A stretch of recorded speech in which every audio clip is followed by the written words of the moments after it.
Hercules, son of Zeus and Alcmene, came into the world already marked by fate and controversy. His birth was a divine scandal that attracted the wrath of Hera, Zeus' wife.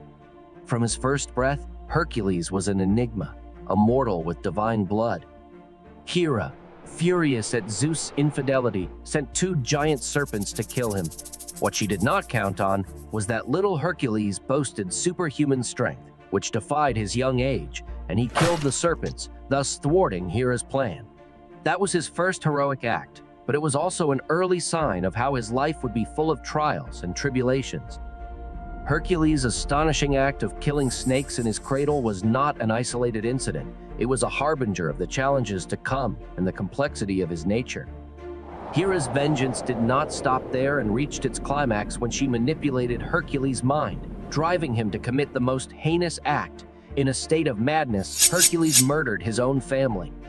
Caught in the web of anger and deceit that Hera had woven, Hercules committed an unforgivable act that would mark his life and give rise to his legend. When he regained consciousness and realized the magnitude of his tragedy, he was shattered. Seeking redemption, he consulted the oracle at Delphi and was told the path of atonement. He was to submit to the designs of his cousin Eurystheus and undertake an odyssey of biblical proportions, which would test not only his physical strength, but also his character and his soul. Hercules had to face the task that destiny had chosen for 12 Labours. Hercules plunged into the dense vegetation of the Nemean forest, feeling the air grow thicker and the sounds of nature seeming to echo like an ominous portent. This was no ordinary forest. It was plagued by the menacing aura of its most lethal inhabitant, the Nemean lion. The legends about the lion were terrifying.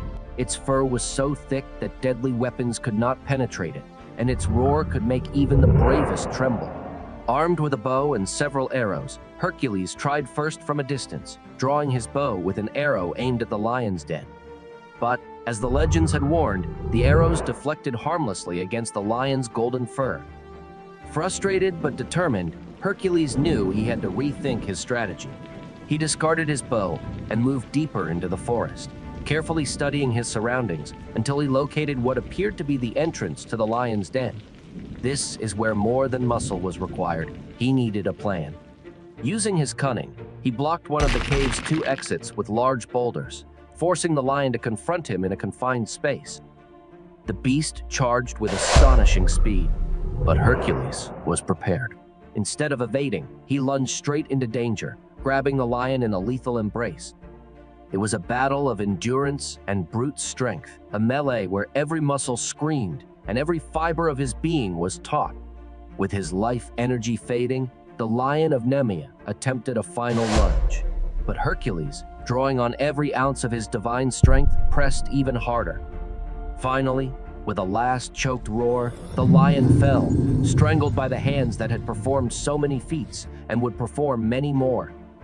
This first job not only tested Hercules' legendary strength, it was a powerful lesson that would mark him for future challenges. His path to redemption required much more than physical strength. It also required the strength of his mind and the depth of his cunning. It was time for the Hydra of Lerna, the second target on their journey. The scene that Hercules and his nephew Eulios encountered at Lerna was a desolate sight. The air was charged with an acidic, nauseating odor emanating from the stagnant waters of the swamp. The trees, once green and full of life, were now withered and twisted, as if they had succumbed to the toxic power of the Hydra. That atmosphere was a living reminder that the Hydra was no mere creature. It was an abomination, a challenge to life itself. Like an eruption of chaos, the Hydra emerged from the swamp. Its multiple heads twisted and turned, snorting steam and spitting deadly venom. Each head seemed to have a mind of its own, but all shared a common goal: destruction. Wasting no time, Hercules swung his sword and lunged at the creature, decapitating one of its heads with a single, accurate blow. But before he could savor any sense of triumph, 2 new heads sprouted from the stump, more furious than before. Eulau watched this from a distance, his mind churning for a solution. Then he saw it, a torch resting near a fallen tree. He quickly lit it and bided his time. Hercules, trusting his nephew, returned to the attack. Cutting off another head of the hydra, Augeas acted. He ran to the open stump and applied the burning torch, cauterizing the flesh and preventing new heads from emerging. It was a grueling battle. With each cut and each burn, they felt the hydra weaken. Finally, after what seemed like hours in an endless cycle of cutting and searing, the hydra let out a pitiful groan and fell, defeated at last. The confrontation with the hydra transcended the mere act of defeating a monster. It exposed the essence of the challenges Hercules would face. It was not only a test of skill, but also a crucial reminder that the toughest struggles cannot be faced alone. This moment planted the seed of collaboration and humility in Hercules. In this third challenge, the context was profoundly different from the previous works. The Ceryneian hind, in its ethereal beauty, symbolized an aspect of heroism that Hercules had not yet considered: the grace of restraint, the strength of patience. For a whole year, the hunt became a game of wits, skill, and, above all, time. The terrain was unforgiving, changing from steep mountain slopes to rivers that threatened to wash away everything in their path, to forests so thick they barely let sunlight through. Each time the doe escaped, disappearing over the horizon like a golden speck, Hercules found himself questioning his ancient notions of bravery and fortitude. And so, in a clearing bathed in the soft evening light, the doe rested. Hercules, crouched in the bushes, felt his heart beating in sync with the universe. With a smooth, calculated movement, he spread a net over the creature, capturing it without disturbing its dignity or well-being.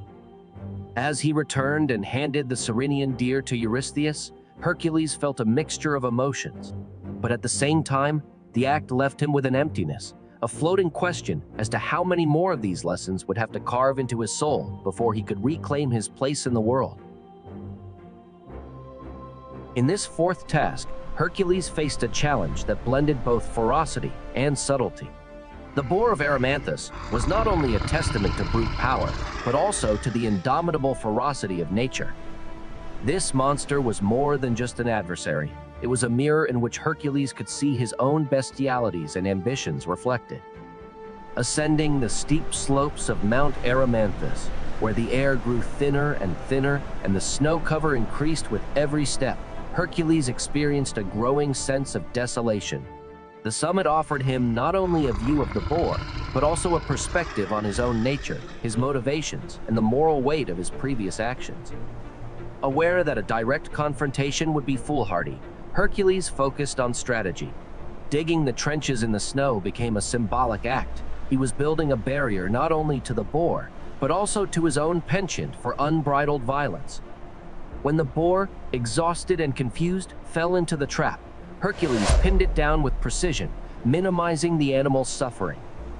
As he came face to face with the boar, now stripped of its ferocious freedom, Hercules fell into a deep state of reflection. The animal before him was a captive, but what made it different from Hercules, who was also trapped in a series of tasks in search of redemption? This fourth labor left Hercules with more than a captured beast. It left him with haunting questions about the complexity of morality, the duality of human nature, and the true essence of heroism. In this fifth task, Hercules faced an enigma that seemed indecipherable: the Stymphalian birds, creatures with almost mythological properties, whose existence was as much a challenge to logic as to bravery. These birds were an anomaly, an enigma of nature, with bodies armored by metallic feathers. They were not just monsters, but living problems that required an equally extraordinary solution. The forest of Stymphalo stretched like a dark and sinister canvas, where sunlight was a rarity. Upon his arrival, Hercules was greeted by a symphony of squawking and the flash of metallic feathers in the darkness. Here, he could not rely on marksmanship and speed alone. He needed a strategy that broke with convention. Hercules, using symbols provided by Athena, created a deafening cacophony that filled the air. The birds, disturbed, soared into the sky, exposing their unprotected bellies. Now was his chance. With a rapid succession of arrows, Hercules succeeded in eradicating the plague, changing the fate of an entire region. This fifth job was more than a feat of physical prowess. Not only did he have to confront the birds, he also confronted the traditional notion of heroism. With each task, he was redrawing the boundaries of what it meant to be a hero, becoming a more complex and multidimensional character in the process.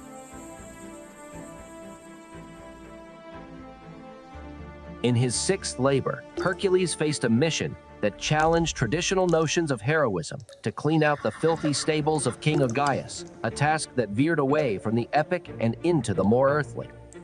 These stables had not been cleansed in years, and the stench was such that it could overcome the strongest of mortals. When Hercules set foot in the domain of Augeas, the putrid smell hit him like a wave. This was an enemy that could not be defeated by weapons or physical bravery.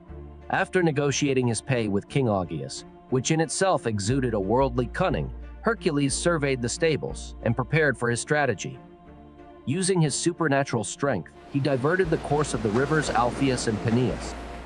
The rivers, obeying his will as if they were instruments in the hands of a master, swept through the stable, removing years of accumulated filth in a single day. At that moment, as he watched the waters cleanse what seemed impossible to cleanse, Hercules experienced an epiphany. He realized that greatness is not always measured in glorious feats and epic confrontations. Sometimes, true heroism lies in the ability to see the dignity in the humblest of tasks and make a positive impact where others cannot or will not. This work, while lacking the flash and glitz of his previous challenges, left an indelible mark on his spirit. It taught him that the definition of heroism is broader and deeper than he had imagined. Heroic acts also include those that are not celebrated in song or monuments, but which improve people's daily lives and show a kind of bravery and ingenuity that often goes unnoticed. In his seventh work, Hercules faced the challenge of capturing the Cretan bull, a creature of supernatural strength that had been a gift from Poseidon, but now terrorized the island. When he arrived on Crete, he was greeted by King Minos, who granted him permission to carry out the mission. Upon locating the bull in the island's fields, Hercules took a moment to observe it. His eyes met the bull's, and, in that fleeting exchange of glances, a mutual understanding was established between them. Hercules realized that he and the bull shared something in common. They were powerful beings subject to circumstances beyond their will. With speed and precision, Hercules held the bull by the horns. But it was not only his strength that enabled him to capture the bull, but also his empathetic understanding of the animal. He managed to calm it down, subdue its wild nature, and, in the end, hand it back to King Minos. This task was an epiphany for Hercules. It taught him that bravery and strength are only one aspect of heroism. Compassion, understanding, and responsibility are equally crucial. The lesson here was clear. With great power comes great responsibility, not only to oneself, but also to the beings who share the world with you, be they human or beast. In his eighth labor, Hercules faced a different challenge to capture the carnivorous mares of King Diomedes of Thrace. These animals were symbols of a depravity that went beyond the purely monstrous. They represented the darkest aberrations of human behavior. Hercules, aware of the danger posed by the mares, decided to tackle the problem at its root and confront Diomedes first. But the king was as brutal as his animals and ordered his men to attack Hercules. With his characteristic skill and strength, Hercules quickly neutralized the attackers. Then, in an act charged with symbolism, Hercules fed Diomedes' remains to the mares. This act of poetic justice not only satisfied the mares' hunger, but also allowed Hercules to capture them without further violence. With this work, Hercules not only added another feat to his legacy, but also enriched his understanding of the complex fabric of humanity, justice, and ethics that every hero must navigate. Hercules' ninth task, obtaining the belt of Hippolyta, the queen of the Amazons, became an episode of not only physical, but also diplomatic and ethical dimensions. This belt was not just an object. It was a symbol of power, authority, and the independence of the Amazons. Its significance was so broad that it transcended the simple collection of an artifact. Initially, everything seemed to be going well. Hippolyta was willing to hand over the belt, impressed by Hercules' reputation. However, The subtle play of Hera, a goddess who constantly hindered the hero, altered the Amazon's perception of him, igniting a flame of mistrust and belligerence. Here, Hercules faced a significant moral dilemma. Should he unleash his strength and fight those who had been initially friendly, or should he opt for a path of less resistance and greater understanding? Hercules' choice to advocate dialogue rather than violence highlighted his maturity and wisdom. He convinced Hippolyta of his noble intentions and the righteousness of his mission, and succeeded in getting them to lay down their arms. This episode was more than a mere achievement of strength or cunning. It was a testament to Hercules' ability to lead with integrity and wisdom.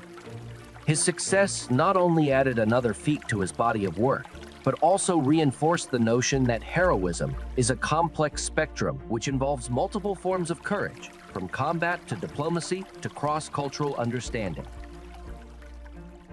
Hercules' 10th labor, the subtraction of Geryon's herd of red oxen, is configured as a multifaceted feat, a journey to the edge of the world, the elimination of monstrous guardians, and an epic battle against a being of almost mythical proportions.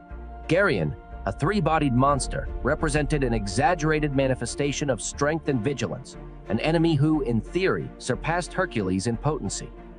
However, Hercules proved that sheer strength is not the only metric of heroism or success. First, he confronted and eliminated the first lines of defense, the two-headed dog and the shepherd. These acts required bravery, but also cunning, as any mistake could alert Geryon prematurely. The confrontation with Geryon was the climax of this work and a true test of his wits. Hercules understood that a direct battle with a three-bodied monster was not a sensible strategy.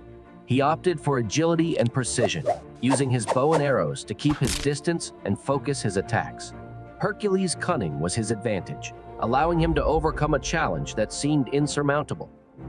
This work strengthened Hercules' reputation as a complex hero, one who not only has the strength to face formidable challenges, but also the intelligence to adapt and find less obvious solutions to seemingly insurmountable problems. By defeating Geryon and retrieving the oxen, Hercules not only completed his 10th labor, but also reaffirmed that heroism is a balance of strength, intelligence, and adaptability. Hercules' 11th labor, obtaining the golden apples of the Hesperides, is a rich amalgam of travel, cunning, and negotiating skill. From the outset, it is understood that the challenge is complex. Not only must he find a mystical garden whose location is virtually unknown, but he must also navigate the vigilance of a 100-headed dragon and the nymphs who guard the place. His first obstacle is the location of the Garden of the Hesperides.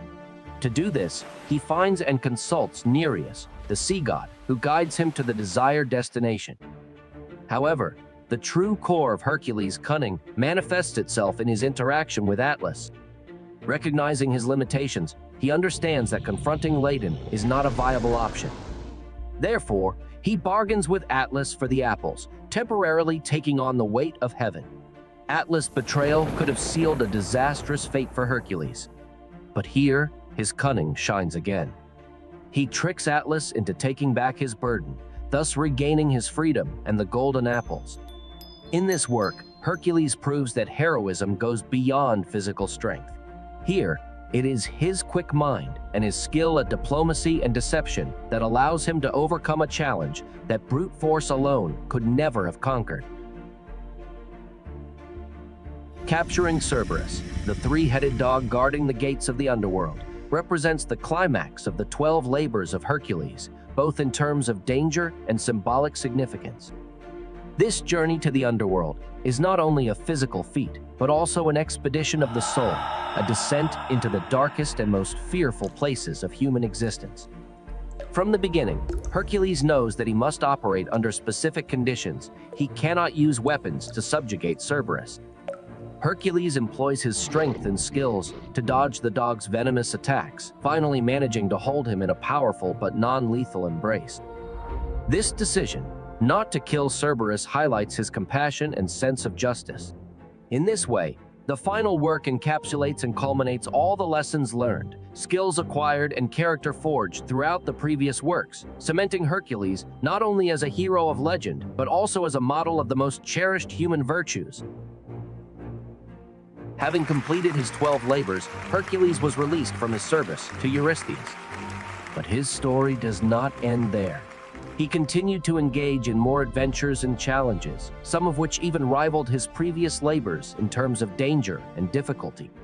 Hercules would meet a fitting end for a hero of his caliber, being taken to Olympus to become a god. His story tells us much about the eternal struggle between human weakness and the aspiration towards greatness. The legacy of Hercules is more than a collection of exciting stories. It is a reflection on what it means to be human, to face our fears, and how our choices define us. This story challenges us to ask ourselves, what jobs do we face in our own lives, and how have they defined us? How do we overcome our own jobs to be our best selves and find our way? Because every story is a new door to a new world. Ready to cross it? Subscribe and leave us a comment. Your opinion matters.